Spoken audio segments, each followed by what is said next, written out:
right, welcome to Moab. This is it. When people think of classic Utah geology or the Southwest or early Jurassic or arches or anything like that, especially when they think of Moab, this is what they're thinking of.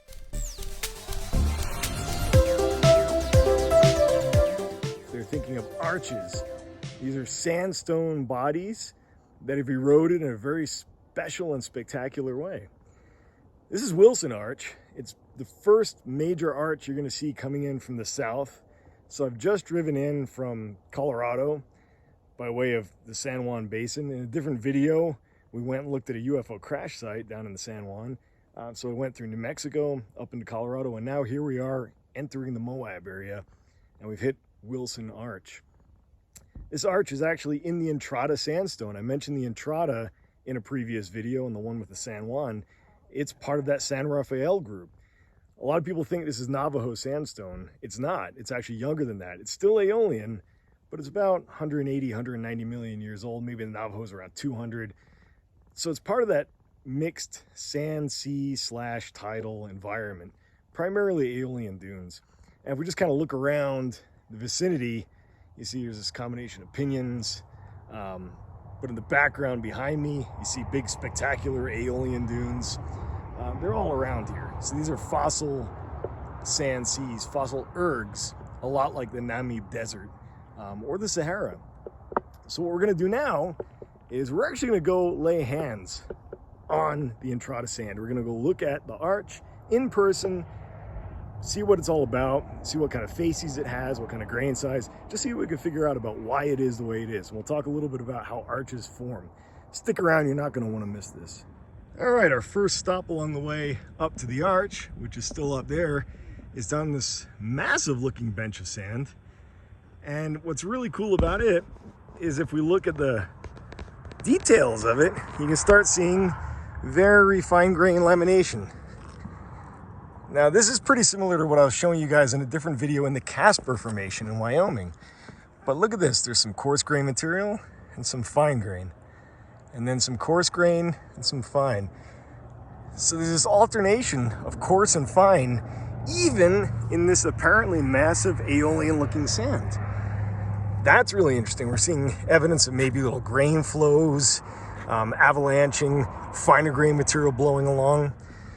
There's a lot going on in here. And like I mentioned before, these dunes might be fingering out into a marine system. So it's possible we've got some tidal influence in this. Not necessarily, but it's possible. This grain size change, this really coarse grain stuff, is pretty interesting. It's a lot coarser than what I would have guessed. This is probably very fine. This is maybe even lower medium.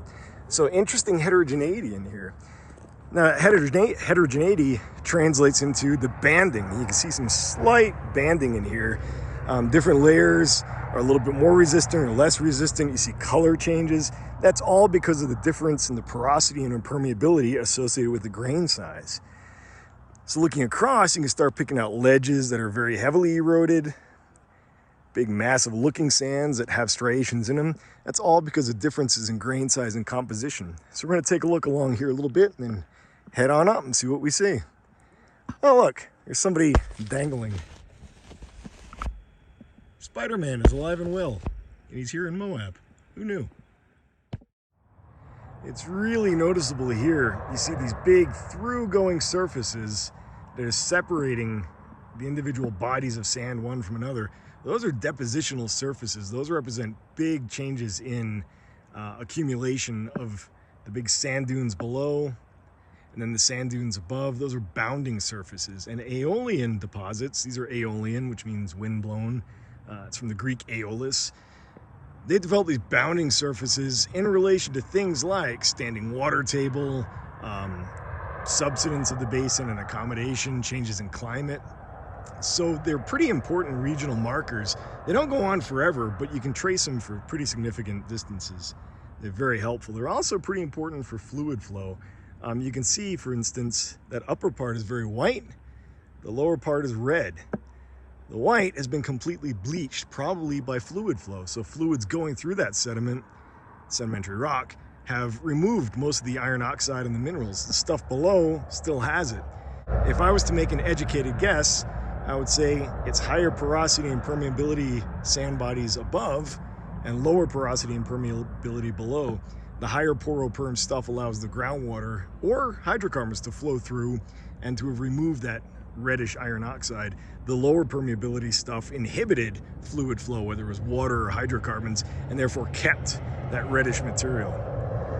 Certainly worth thinking about anyway. Talking about changes in rock properties and fluid flow, this bench below us is lighter colored than the material above. The other thing that's interesting is in the material above, there's these little potholes, little divots. That's suggesting that you had material, maybe fine-grained stuff that was easily eroded. So again, this might have been better flow for groundwater or hydrocarbons to leach out the minerals. And we saw that with coarser grain material down in this bed. Whereas the material up here, the darker colored orange sand might be a little bit finer grain, might be siltier. And looking at it, you don't see that coarse grain material that we saw down below. So you don't see the coarser grain sand. It's all very, very fine grain stuff. So grain size probably has a lot to do with the color changes and these little erosional potholes. Holy cow, that is nice, nice stuff. Look at this crossbedding. Very clean, very clear. You don't even have to use your imagination to see those things going that way. Here it's a little bit more jumbled. They're kind of going in opposite directions, different directions. Again, that's pretty typical in wind-blown environments. You got big foresets primarily going one direction, but during different storms, or you're cutting the dune at a different angle, you get them kind of slightly facing the opposite. You might be tempted to call it tidal, but there's features about it that definitely are not compatible with tidal. You don't see any mud draping. You don't see any of the signatures of tidal deposits. Instead, what we see is a lot of grain flow, grain fall, features typical of aeolian deposits, just like in the Casper Formation. Incidentally, take a look at these joints. These joints are nicely filled in, probably with calcite or some other mineral. These are fractures and joints that form when the rock is compressed and stress and strain and shear develop in the rock. So you crack the rock, fluid flows through the rock and deposits all kinds of little minerals along the way. It creates this cobweb texture, which is pretty good indication that you had pretty significant fluid flow after the rock was fractured at depth. So how does an arch like this form? Well, we're in an area with a lot of compression. There's a lot of faulting, there's a lot of fracturing, and the sandy layers have kind of cracked open, like you imagine taking a fig Newton and folding it over on itself. You develop these long cracks that go to lengthen the Newton. We've got a big anticlinal system and a bunch of faults in this valley that behave like that. So the rock layers kind of break open like a fig Newton. That's the first part. The second part is, once you develop those big cracks, like we just saw down there, there's fine grain material, there's coarser grain material. There's different little patches of that throughout these rocks. Groundwater and rainwater and precipitation from snow that melts and seeps in and freezes and thaws and freezes and thaws creates a very strong erosional effect. That erosion takes out the material that's easy to get groundwater into, or the finer grained and easily eroded material, removes it, leaving behind these arches of well-cemented sand. They're generally pretty coarser grained sand than the stuff that's missing below. And we're gonna go take a look at that and test that hypothesis. So I'm gonna bet that the capstone is a lot coarser grained than what's below it. We'll go check that out. Well, this is pretty rare. I seem to be on my own up here. Not bad. Before the crowds come, let's go take a look at that rock and see what's going on. Okay, so the pillar of this arch is that big cross-bedded sand that lots and lots of really awesome people have carved their names into, scribbled their names onto. It's really important that I know that these guys and girls were here. It'll be gone in a little while anyway. It erodes pretty quick. But take a look at that, where it's nice and narrow. That looks like pretty fine-grained stuff. That looks like silt, maybe some clays. Looks like there's green from chloride. And the arch itself is really heavily cemented. We better hope so, because we're going to walk under it, take a look. But so far, so good. It looks like the finer grained stuff is indeed what's eroding. You can imagine that layer going all the way across. Ooh, it's gone now. So let's see what we see.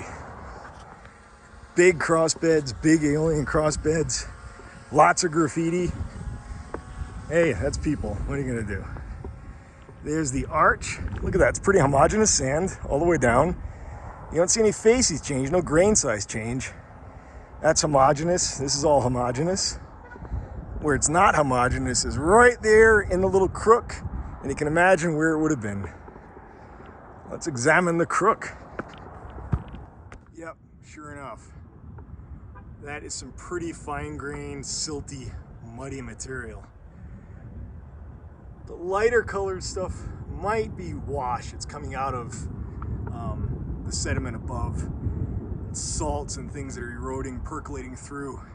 So every time it rains, that material gets dissolved out of the sand above, gets carried down, and where the water comes out, it accumulates.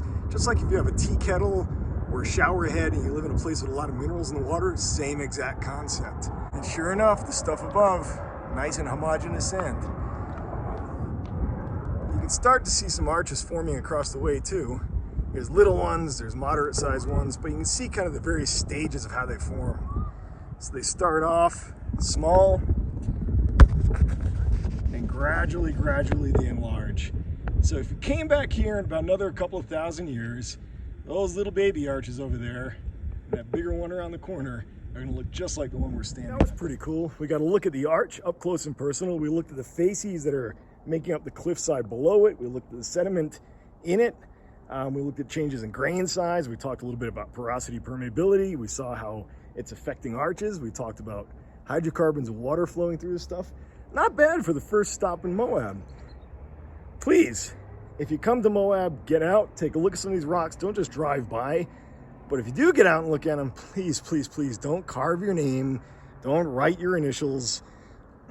You know, nobody really cares that you were here. In a couple of years, you won't even care. And whoever you're with, it's probably going to leave you anyway. Keep that in mind, and I'll see you next time. Thanks for watching.